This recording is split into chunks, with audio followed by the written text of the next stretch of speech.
This is about Claude, a daily digest of news and discourse about the AI I keep coming back to. Whether you're a budding power user or merely Claude curious, we aim to keep you informed and help you make sense of where Claude is headed. Yesterday, at the World Economic Forum in Davos, Anthropic CEO Dario Amodei sat down alongside Demis Hassabis of Google DeepMind for a panel called The Day After AGI. What emerged was one of the most striking public statements about AI timelines we've heard from a major lab CEO, and it has implications for anyone thinking about where Claude is headed. So today, a slightly belated post-match analysis of what Amodei actually said, what the track record on these predictions looks like, and what it might mean for those of us working with Claude right now. Let's start with the quote that's been bouncing around X and tech news since yesterday afternoon. During the panel, Amodei predicted that AI could take over, and I'm quoting, almost all the work of software engineers end-to-end in just 6 to 12 months. That's a remarkable claim. End-to-end in AI speak doesn't just mean writing lines of code. It means the whole life cycle. Requirements gathering, architecture decisions, front-end, back-end, deployment, testing, maintenance. The full job. He went further. He revealed that engineers at Anthropic itself rarely write code by hand anymore. Their role, he said, has shifted to something closer to product managers or architects, specifying what they want, editing what the model produces, controlling the overall direction. The actual writing, that's Claude's job now, and this wasn't a one-off.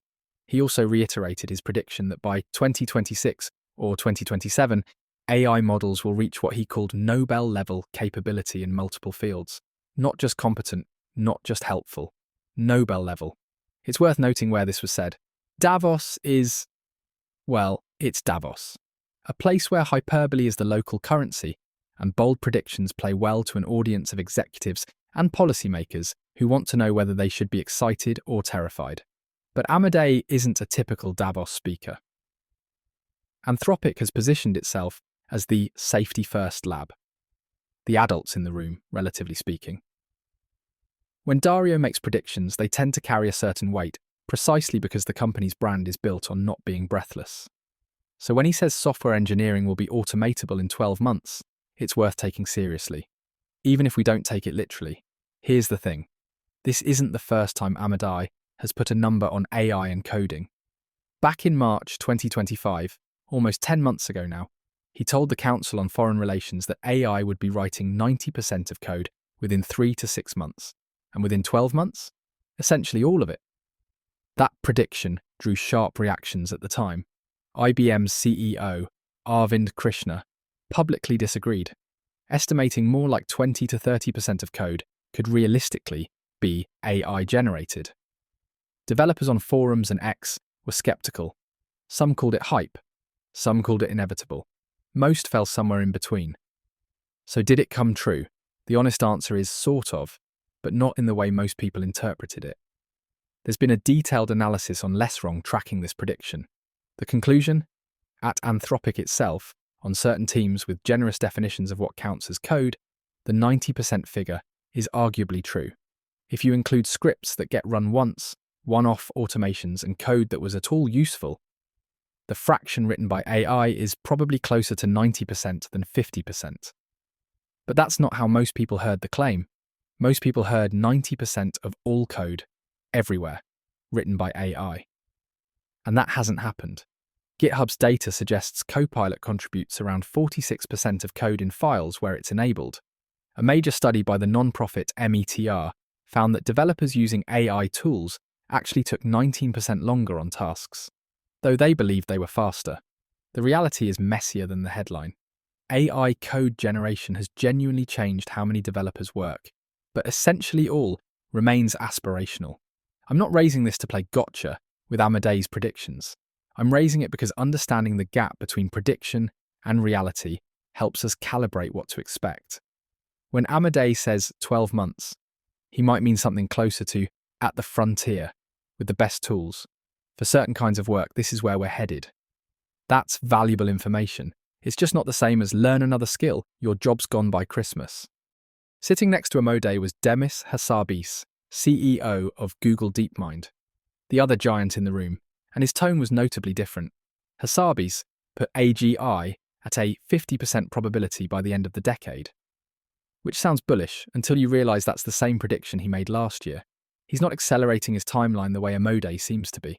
On jobs, Hassabis acknowledged that hiring for junior and entry-level positions is already slowing down, but he framed it more hopefully. New, more meaningful jobs will emerge. The tools will compensate. His advice to undergraduates: don't panic. Get unbelievably proficient with these tools. That proficiency, he suggested, might be worth more than a traditional internship. Because even the people building these models haven't fully explored what they're capable of. What you're seeing here is two different philosophies about how to talk about AI's future. Amodei's approach: be blunt about what's coming, even if it sounds alarming. The job of an AI lab CEO, in his view, is to warn people, including about the technology his own company is building. It's a strange position, and he's acknowledged the strangeness. We're saying you should be worried about where this technology is going, he said. And people reply, we don't believe you, you're just hyping it up. Hassabis' approach: acknowledge the disruption, but emphasize adaptation and opportunity. Highlight the missing ingredients that still need solving. Give people a runway to adjust. Both are probably right about different things. The question is which framing is more useful for the person trying to make sense of all this. One phrase from the Davos coverage stuck with me: capability overhang. Hassabis used it to describe the gap between what current models can do and what most users are actually getting out of them. The implication is provocative. Even if the models don't get better for a year, there's still unexplored territory in what Claude 4.5 or Claude Opus can already do. Most people, including many power users, are not yet using these tools at their limits. This is genuinely my experience working with Claude on this show. The more I've pushed, the more I've found, and I keep discovering capabilities I hadn't thought to try. Both Amodei and Hassabis converged on one specific pressure point: entry-level work, junior positions, internships. The logic is simple. Junior work often involves first drafts, first passes, support tasks. Exactly the kind of work AI is getting good at. So organizations might hire fewer juniors, not because work disappears, but because the leverage per senior employee increases. If you're early in your career, or advising someone who is, this is worth sitting with. The path that worked 5 years ago may not work the same way now. Proficiency with these tools isn't optional anymore. It's baseline. So should you believe the 12-month timeline for full software engineering automation? My honest answer: probably not as a literal prediction, but definitely as a direction of travel. What Amodei is describing isn't science fiction. The capabilities are real. Claude Code is already doing multi-hour coding tasks autonomously. The economic index Anthropic published this week shows AI augmenting roughly a fifth of tasks across the economy. Not in the future, but now. The question isn't whether AI will change how code gets written. It's how fast and who adapts.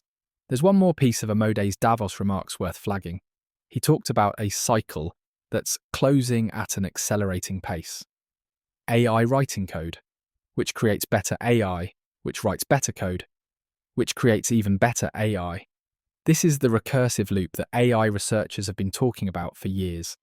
The moment models can meaningfully improve their own successors, the curve changes. Development that used to take years might take months. Months might become weeks.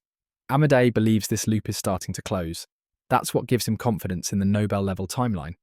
If models can accelerate their own development, the next few years could look very different from the last few. Hassabis is more cautious. He points out that in the natural sciences, unlike in coding, you can't close the loop with computation alone. You need experiments in the physical world. That creates a bottleneck, a speed limit. But in software, there's no physical bottleneck. The loop can spin as fast as the compute allows. The title of the Davos panel was "The Day After AGI." It's a clever framing because it skips past the question everyone argues about: when will AGI arrive? And asks the harder question: what do we do when it does? Amodei and Hassabis, for all their differences in tone, agree on one thing: the window to get governance and safety right is shrinking. The next few years matter more than the next few decades. That's the real takeaway from Davos. Not the specific timelines, not the predictions about code, but the shared sense of urgency from two people who know more about what's coming than almost anyone else. So that's the post-match analysis. Dario Amodei says software engineering will be automatable in 12 months. History suggests we should discount that slightly, but only slightly. What we can say for certain, the tools are getting better, faster than most people expected. The way we work with them is changing. And the gap between those who've mastered them and those who haven't is widening. If you're using Claude, whether you're a developer or a writer or something else entirely, the invitation is the same. Push harder. Explore the capability overhang. The ceiling is higher than you think. That's all from us, Neil and Claude. Thanks for listening. We'll catch you tomorrow.